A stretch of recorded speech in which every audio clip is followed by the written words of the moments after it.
Welcome to the KR films entertainment channel.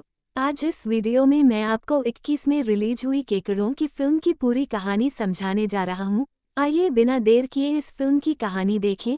उस समय film की शुरुआत में दोनों प्रेमी समुद्र तट पर अकेले सेक्स कर रहे थे। उनके बगल में एक अजीब केकड़ा दिखाई दिया। वे यह सोचकर इसकी तस्वीरें लेते हैं कि यह मर सकता है। फिर यह वैसे ही जाग जाता है और लड़के के चेहरे से चिपक जाता है, जिससे लड़के के चेहरे से खून निकल जाता है, जिससे लड़की ने बहुत कोशिश की इसे एक तरफ रखने के लिए, लेकिन यह उसे नहीं छोड़ता है। इससे लड़की को बहुत डर लगता है। मैं एक बड़ा पत्थर लाने के लिए इसे मारा जा रहा है। यह हुआ पत्थर उसके प्रेमी को मारा और वो मौके पर ही मर जाता है कि लड़की बहुत डरती है। इसे देखो तो केकड़ा भी लड़की पर हमला करता है। इसके साथ दृश्य अगले दृश्य में पकड़ा जाता है। हम देखते हैं फिलिप और उसका दोस्त मैटी। फिलिप लकवा है और व्हीलचेयर का उपयोग करता है। मैडी कैट ली अपने गराज तक भर रहा है। फिलिप है आज वहां कुछ प्रयोग कर रहे हैं। फिलिप का एक भाई है जिसका नाम है हंटर मैकलिस्टर। वह एक पुलिस अधिकारी के रूप में काम कर रहा है। वह गराज को बेचने की तलाश में है जो फिलिप प्रयोग कर रहा है, लेकिन फिलिप को यह पसंद नहीं है। इसलिए मैटी फिलिप के साथ राज बेचने के लिए शिकारी द्वारा लगाए गए पिकअप पोस्टर भरेन अपने प्रयोग के लिए एक वस्तु उठाई। वो एक रोबोट बनाने की कोशिश कर रहा है और उसका सपना है कि रोबोट को सेना को दे दिया जाए और फिर भरकर और मैटी दोनों गराज में आए और आइटम की जांच करें। यह एक मिनी लेजर बैटरी शेरिफ फ्लैनगन है। एक पुलिस अधिकारी भाग गया गराज की दीवार के पीछे से कि वह गराज के अंदर आता है और फिलिप्स के प्रयोग को देखकर चौंक जाता है, लेकिन उसने उन्हें इसके बारे में कुछ नहीं बताया। जबकि वे तीनों बात कर रहे थे, उन्होंने एक पोस्टर के नीचे एक पंक्ति देखी, गराज बिक्री के लिए स्थापित। अनकहा फिलिप उस पोस्टर को फिर से नहीं छूने के लिए लगभग उसी समय 100 को नियंत्रण कक्ष से एक कॉल आया कि के लिए वे समुद्र तट शिकारी पर मृत पाए गए हैं और शेरिफ इसे बाद में देखने गए थे। मैटी भी अपने घर शिकारी के पास गई और शेरिफ दोनों समुद्र तट पर मृत मछली के पास जाते हैं। यदि आप उस मछली को देखते हैं तो ऐसा लगता है कि किसी बड़े जीव ने बुरी तरह से मार डाला है और उसे खा लिया है और उसमें से बदबू भी आती है। उन्हें लगता है कि कोई अजीब प्राणी हो सकता है या अंदर पानी जो हो सकता है कि फिर शिकारी की जांच करने के लिए दूसरी तरफ गया और उसकी वैन से पिज्जा का एक टुकड़ा गिरा दिया। हम एक केकड़ा लेते हुए देखते हैं, इसलिए शिकारी समुद्र तट पर खोज करते समय उसे एक हाथ का कंकाल मिला। वो आदमी है हमने फिल्म शुरू करते हुए देखा तो वे एक गुफा में खून के धब्बे का पालन करते हैं। केवल एक ही था जो उसमें मिला था। शेरिफ सिगरेट पी रहा था, इसलिए शिकारी गुफा में प्रवेश किया और देखा कि आधा खाया जैसे उनका शिकारी बहुत डर गया था। इसे देखने के लिए यह वहां था कि उसने उस लड़की को देखा जिसे हमने फिल्म में देखा था। लड़कियों को शुरू करते हुए मुझे एक केकड़े ने काट लिया था। उसने शिकारी से कहा कि बिल्कुल एक मांस के लिए बुलाया। हाँ, उतले शिकारी घबरा गया और इसके साथ शेरिफ को बुलाया। सीन कट गया है। वहीं दूसरी तरफ स्कूल गया था। मैट टाई उनसे मिले और वे दोनों एक साथ स्कूल के अंदर गए। उन्हें जीव विज्ञान की कक्षा में एक बिल्ली के शव पर अभ्यास करना है। उनके प्रोफेसर कोई और नहीं बल्कि मैटिस मदर एनालिस मेन रफ फिलिप्स फ्रेंड रोडी उनसे मिले। जब क्लास खत्म हो गई थी उसने मैटी को अपने साथ अपने स्कूल मैटी में एक पार्टी में आने के लिए आमंत्रित किया। फिर उससे कहा कि मुझे लगता है कि मुझे रात में फिलिप के साथ जाना चाहिए। रॉ अपने दोस्तों के साथ ड्रिंक कर रहा था। फिर कुछ केकड़े वहां आए और अपने दोस्तों पर हमला किया। राडू वहां से भाग गया और आया दूसरी ओर अपने गराज में काम कर रहा था। उस समय शिकारी आया और उसने फिलिप्स के काम को देखा और फिर उसे दिखाया कि लेजर बैटरी ने उसे बताया कि यह बहुत शक्तिशाली है। फिलिप ने बाद में अपने आप चलने के लिए एक गैजेट बनाया, बैटरी। हालांकि फिलिप थोड़ी देर के लिए इसके साथ चल सकता है, यह थोड़ी देर के लिए फिर से काम नहीं करेगा। उस फिलिप के साथ बाहर आ गया और लालच की उसकी प्रयोग फाइल सही ढंग से दायर की गई थी और मैटी अपनी मां के पट्टे के साथ वहां पहुंच गई।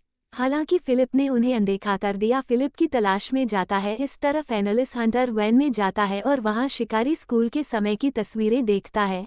तब उसे पता चलता है कि शिकारी का उस पर क्रश है। फिर हुआ में प्रवेश करी और एनालिस टहलने के लिए निकली। फिलिप शहर से बाहर चला गया। मैटी उसके पास गया और उसे शांत करो। राडू दूसरी तरफ एक बार में आता है और उन भीड़ के बारे में बात करता है, लेकिन कोई भी इस पर विश्वास नहीं करता है कि उसने बार काउंटर पर पीने के लिए कहा था। वे उसे एक पे नहीं देते क्योंकि वह छोटा है, इसलिए भर जाओ और मैटी राडू को दिखाए जैसे ही वह पब से बाहर आया, राडू ने उन्हें यह भी बताया कि भीड़ ने हम पर हमला किया था, लेकिन उनमें से किसी ने भी उसकी बातों पर विश्वास नहीं किया। तभी एक केकड़ा अपनी मारी को देखने के लिए आगे बढ़ा। राडू ने उसे नहीं जाने के लिए कहा इसके पास, लेकिन उसे नहीं सुना गया था कि उसका हाथ केकड़े के पास है, यह उसे वहीं मर जाता है। कुछ भी किए बिना वे सभी इसे देखकर चौंक जाते हैं। बाद में मैटी और उसकी मां एनालिस घर फिलिप और उसके भाई शिकारी दोनों को मिल गया अपनी वैन। मैटी और उसकी मां एनालिस में दोनों एक गा भरने में चले गए। वैन मैटी शो में घुसने के कुछ ही समय बाद रोश दूसरी और एनालिस राडू को फिलिप्स गैजेट दिखाता है। एड केकड़े के साथ मजाक कर रहा था और उसे भड़का रहा था। फिर उसमें से एक अजीब प्राणी आया जो कच्चे पर हमला किया।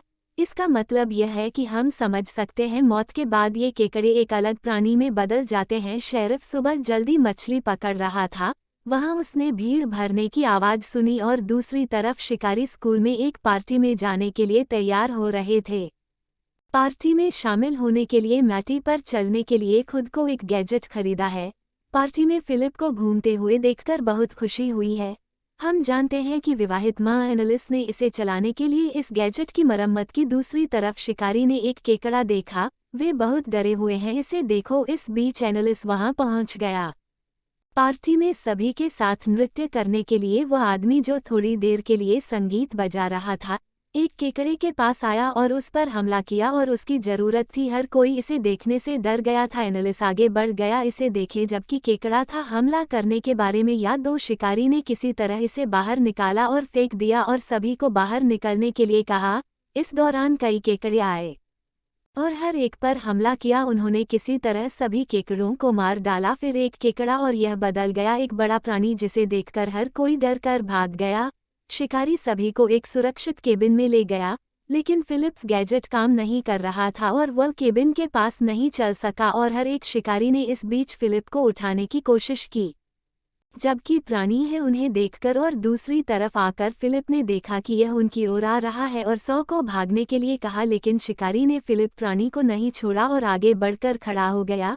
लेकिन इससे पहले कि वह उन पर हमला कर पाता, रॉडी आया और प्राणी पर हमला किया और वास्तव में उसे मार डाला। आप कल रात दुर्घटना से बच गए, अब वह अपने दोस्तों के आराम के लिए आ गया है।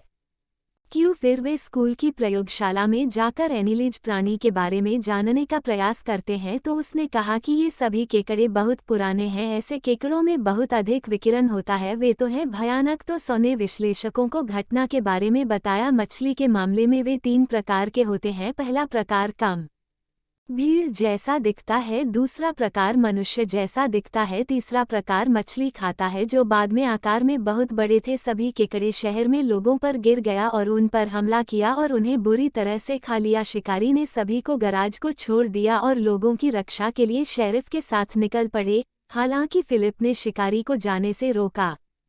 फिर शिकारी मैंने पुलिस अधिकारी से कहा कि यह मेरा पेशा है और लाफ्ट। फिर फिलिप सोचता है कि वह उस प्राणी को मारने के लिए कुछ कर सकता है।